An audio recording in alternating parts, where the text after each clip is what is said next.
There is no section 5.3 day 2, so we move to section 5.4 day 1, and we learned a phrase that's going to feel deja vu.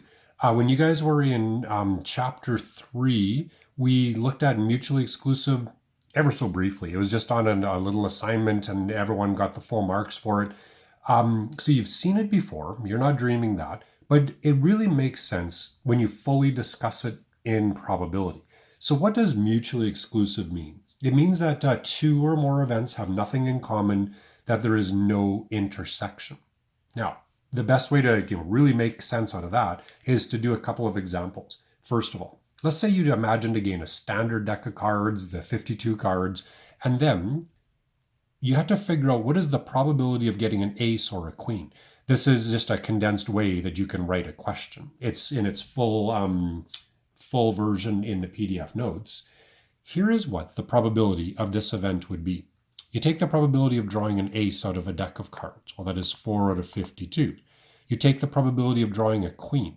Well, there's 4 queens. Now, this is going to sound stupid, but the ace and the queen, there's no intersection. The aces are totally separate than the queens. There's nothing in common. There's no intersection. And now, very important, when you guys see the word or, what you always do is you add. So what would be the probability of getting an ace or a queen? Well, you'd get 4 plus 4, 8 out of the common denominator of 52, and you can reduce it, but that's not my concern.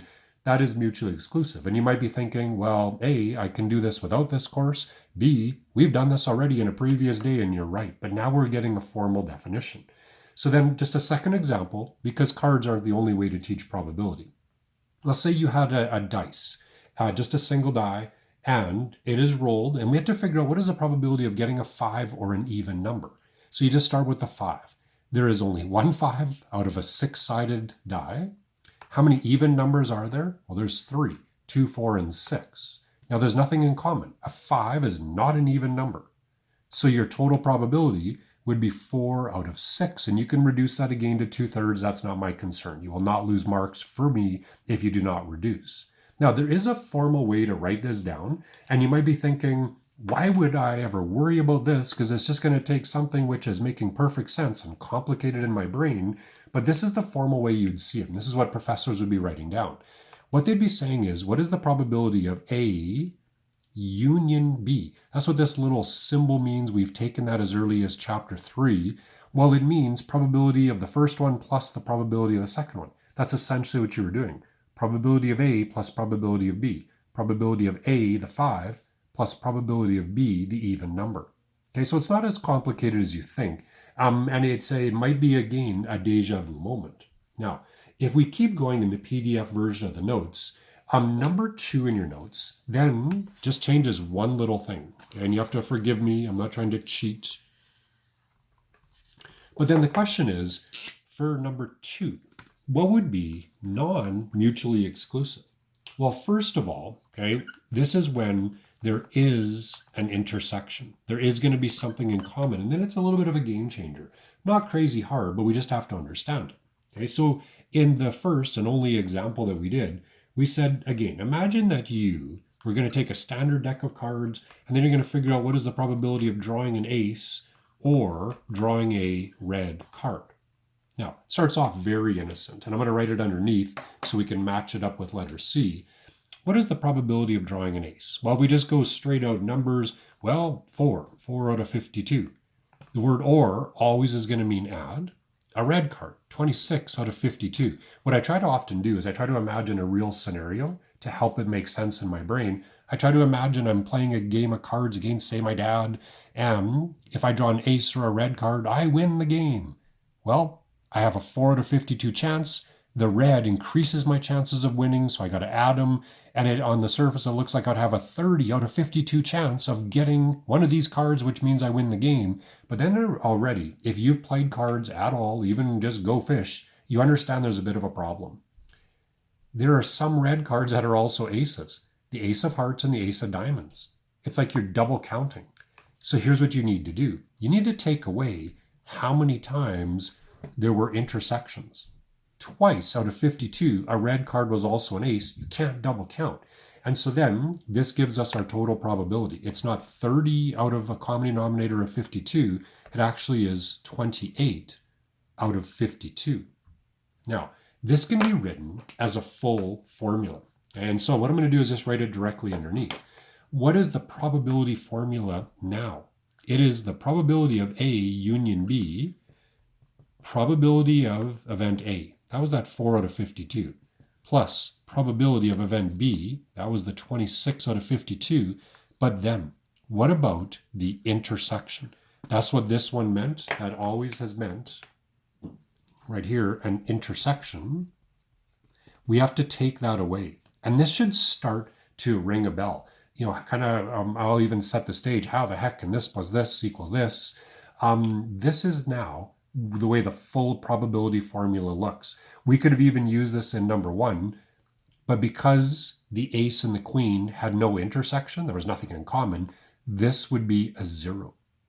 Now, for the final part of today, it's just an example that's not a random example. We've been leading towards this. I've been telling you guys it's one of the high-end probability questions, but if you did your job in Unit 3, you might be like, well, this isn't that high-end. And I'm going to just let the cat out of the bag, okay? If you guys remember something like this, a little setup, and I said it's going to be one of the most important setups. We did this a number of times in Unit 3. Now you'll realize why we did it so much. Okay, so what happens in number 3? There is 25 students who were polled, and they were polled, do you like volleyball or basketball? And here's what happened. 15 said they like volleyball, 5 said they like basketball. And here's what you can't do. You can't drop right into this. 15, 5, okay? And then 8 said they hate both sports. So there's 8. Now, number 1, things aren't working. 15 plus 5 is 20, plus 8 is 28. Wait a minute. There's only 25 total students. So right away, there's a problem. Here's how you begin this calculation.